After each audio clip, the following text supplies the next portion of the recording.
وَلَقَدْ يَسَّرْنَا الْقُرْآنَ لِلذِّكْرِ فَهَلْ مِن مُّدَّكِرٍ الحمدللہ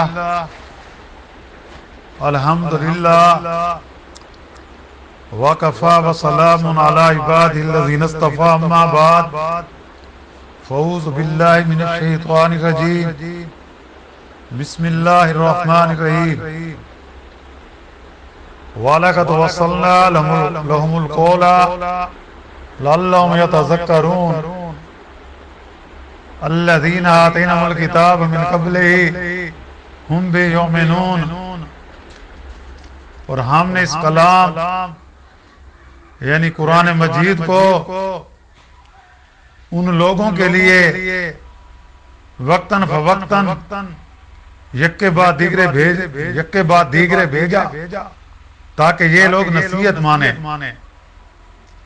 الذین آتیناہم الکتاب من قبلہ ہم بہ یؤمنون جن لوگوں کو ہم نے قرآن سے پہلے آسمانی کتابیں دی ہیں ان میں جو منصف ہیں وہ اس قرآن پر ایمان لاتے ہیں وَإِذَا يُتْلَىٰ عَلَيْهِمْ قَالُوا آمَنَّا بِهِ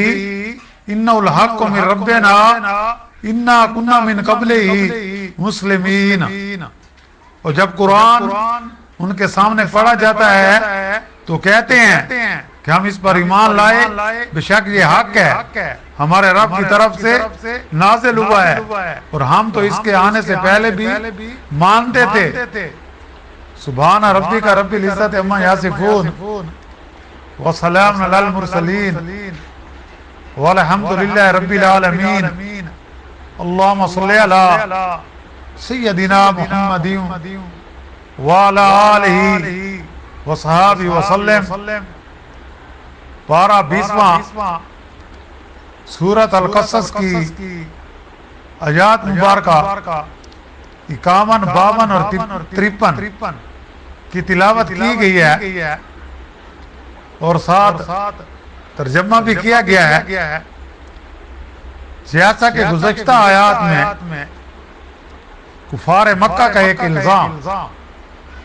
اور اعتراض نقل کیا گیا تھا کہ یہ قرآن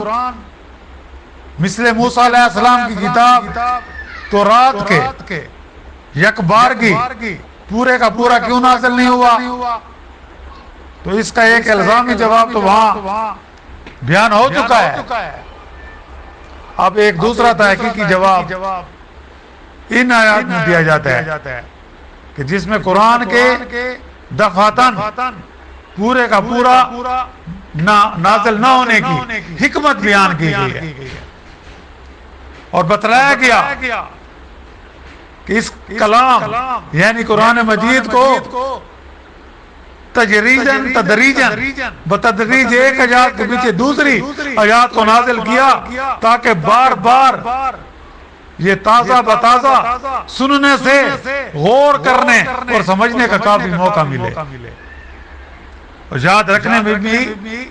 آسانی ہو تو اسی مسلک سے یہ قرآن مجید تھوڑا تھوڑا نازل کیا گیا پھر غضب ہے کہ یہ اپنی مصلحت کی مخالفت کرتے ہیں آگے بتلایا گیا کہ ان جاہل مان دین و مشرکین کا حال تو یہ ہے یہ نہ اگلی کتابوں کو مانتے ہیں نہ پچھلی کو اور ان کے بالمقابل انصاف پسند اہل کتاب کو دیکھو وہ پہلے سے تورات اور انجیل پر یقین رکھتے تھے اور اب جب قرآن آیا تو اس پر بھی ایمان لے آئے اور کہا کہ بلا شبہ یہ کتاب پر حق ہے اور ہمارے رب کی طرف سے اتاری گئی ہے ہم اس پر اپنے یقین و اعتقاد کا اعلان کرتے ہیں اور ہم تو اس کے آنے سے پہلے بھی اس کو بر بنائے بشارت اپنی کتب کے مانتے تھے اور اب بھی قبول کرتے ہیں خطبہ صاحب کا پر بھی ہمارا ایمان تھا جن میں پیغمبر آخر الزمان اور ان کی کتاب قرآن کریم کے متعلق صاف بشارات موجود تھیں، لہذا ان پیشین گوئیوں کو سن کر ہمارا ایمان بن گیا تھا، ہمارا ایمان پہلے سے تھا۔ وہ کہتے ہیں اللہ جس کو ہدایت دیتا ہے تو اس کے لیے راستہ بھی کھل جاتا ہے، ہاں شرط ہے کہ وہ ہدایت کا طلبگار ہو، مخلص ہو۔ آج اس کی تفصیل اپنی آنکھوں سے دیکھ لی انہوں نے کہا۔ اس سے مراد یہ نہیں کہ تمام اہل کتاب یعنی یہود و نصارہ اس پر ایمان لاتے ہیں، بلکہ یہ اشارہ دراصل اس واقعے کی طرف ہے جس صورت کے نازول کے زمانے میں پیش آیا تھا، اور اس سے کفار مکہ کو شرم دلانی مقصود ہے کہ تم کو اپنے گھر کی نعمت کی قدر نہیں، حالانکہ دور دور کے لوگ اس خاتم النبیین پر اس قرآن کی خبر سن کر ایمان لا رہے ہیں اور آ رہے ہیں، اور ان کی قدر پہچان کر ان پر ایمان لا کر اس کا فائدہ اٹھا رہے ہیں۔ اس واقعے کو ابن ہشام نے اس طرح روایت کیا ہے کہ ہجرت حبشہ کے بعد جب حضرت صلی اللہ علیہ وسلم کی بعثت و دعوت کی خبر ملک حبشہ میں پہنچی تو وہاں سے تقریباً 20 عیسائیوں کا ایک وفد تحقیق حال کے لیے مکہ معظمہ آیا اور نبی کریم صلی اللہ علیہ وسلم سے مسجد حرام میں ملا۔ کعبہ کے آس پاس جو قریش کے مشرک موجود تھے وہ بھی آ کھڑے ہوئے۔ وفد کے لوگوں نے حضور اکرم صلی اللہ علیہ وسلم سے کچھ سوالات کیے جن کا آپ نے جواب دیا۔ پھر انہوں نے ان تمام اوصاف کا بخوبی مطالعہ کیا جو کتب سابقہ میں آنے والے نبی کے متعلق انہوں نے پڑھے تھے۔ حضرت صلی اللہ علیہ وسلم نے ان کو اسلام کی طرف دعوت دی۔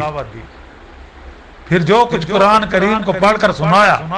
تو قرآن سن کر ان کی آنکھوں سے آنسو جاری ہو گئے۔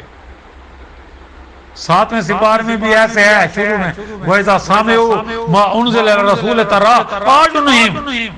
تَفِيضُ مِنَ الدَّمْعِ، اور انہوں نے اس کے کلام الہی ہونے کی تصدیق کی، اور حضور اکرم صلی اللہ علیہ وسلم پر ایمان لے آئے۔ جب مجلس برخاست ہوئی تو ابو جہل اور اس کے چند ساتھیوں نے ان وفد کے لوگوں کو راستے میں جا پکڑا اور انہیں سخت ملامت کی اور کہا کہ تم لوگ بڑے نامراد ہو۔ ان کے نزدیک نامراد تھے، اللہ کے نزدیک تو خوش بخت تھے، خوش قسمت تھے کہ اللہ نے ان کو ایمان کی دولت سے مالا مال کر دیا تھا، لیکن بدبخت وہ خود تھے۔ ابو جہل اور اس کے ساتھی تھے وہ قریش مکہ تھے، نامراد وہ تھے جو نبی کریم صلی اللہ علیہ وسلم پر ایمان نہیں لائے۔ تو انہیں کہنے لگے تمہارے مذہب لوگوں نے تو تم کو اس لیے بھیجا تھا تم اس شخص کے حالات کی تحقیق کر کے آؤ اور انہیں ٹھیک خبر دو، مگر تم تھوڑی دیر اس کے پاس بیٹھے تھے کہ اپنا دین چھوڑ کر اس پر ایمان لے آئے۔ تم سے زیادہ احمق وفد تو کبھی ہماری نظر سے نہیں گزرا، بلکہ وہ تو احمق نہیں تھا، وہ تو عقل مند تھے۔ انہوں نے جب نبی کریم صلی اللہ علیہ وسلم کی باتیں سنی ان کے دل نے گواہی دی، پہلے اپنی کتب میں وہ پڑھ چکے تھے کہ ایک نبی نے آنا ہے، اس کا ایسے حلیہ ہونا ہے، اس کا انداز ایسا ہونا ہے، تو ان کو تو پہلے معلوم تھا۔ احمق تو یہی تھے کہ ان کو گھر میں نبی ملا، ان کے اپنے خاندان میں تھا، اپنا بھتیجا تھا، اپنا چچا زاد تھا، لیکن یہ تعصب میں آ کر حسد میں آ کر اس کی کیا مخالفت کر رہے تھے، اور الٹا کہتے ان کو ہیں کہ تم احمق۔ اس پر انہوں نے جواب دیا سلام ہے بھائیو تم کو، ہم تمہارے ساتھ جہالت نہیں کر سکتے، ہم تمہارے ساتھ بات مباحثہ نہیں کر سکتے، ہمیں ہمارے طریقے پر چلنے دو اور تم اپنے طریقے پر چلتے رہو۔ ہم اپنے آپ کو جان بوجھ کر بھلائی سے محروم نہیں رکھ سکتے۔ تو ان منصف اور حق شناس اہل کتاب کی ایمان لانے کی حق تعالیٰ تعریف فرماتے ہیں، اور ان کی فضیلت میں بتلایا گیا ہے کہ یہ وہ لوگ ہیں جنہیں دورہ اجر دیا جائے گا، اور ان کے بارے میں انشاءاللہ آئندہ درس میں مزید بھی بیان ہوگا۔ اللہ تعالیٰ ہم کو بھی بدی کو نیکی سے، برائی کو بھلائی سے دفیع کرنے کی توفیق عطا فرمائے، اور ہمیں ایمان کامل نصیب فرمائے، اور ہم سب مسلمانوں کا جتنے بھی کلمہ گو ہیں سب کا خاتمہ ایمان پر فرمائے، اور اہل اسلام کی غیبی مدد فرمائے۔ وآخر دعوانا ان الحمدللہ رب العالمین۔ اللہم ربنا آتنا فی الدنیا حسنۃ وفی الآخرۃ حسنۃ وقنا عذاب النار وادخلنا الجنۃ مع الابرار یا عزیز یا غفار یا رب العالمین۔ ربنا لا تؤاخذنا ان نسينا واخطانا ربنا ولا تحمل علينا اصرا كما حملت على الذين من قبلنا ربنا ولا تحملنا ما لا طاقة لنا به واعف عنا واغفر لنا وارحمنا انت مولانا فانصرنا على القوم الكافرين رب اغفر لي ولوالدي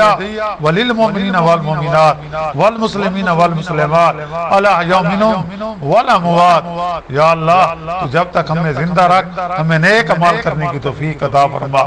یا اللہ نیک عمال کو اپنے بارگاہ میں شرف قبولیت عطا فرما۔ یا اللہ نیک عمال کا ثواب حضرت آدم علیہ السلام سے لے کر قیامت تک جتنے بھی مسلمان جن و انسوں مرد عورتیں ہوں سب کو عطا فرما۔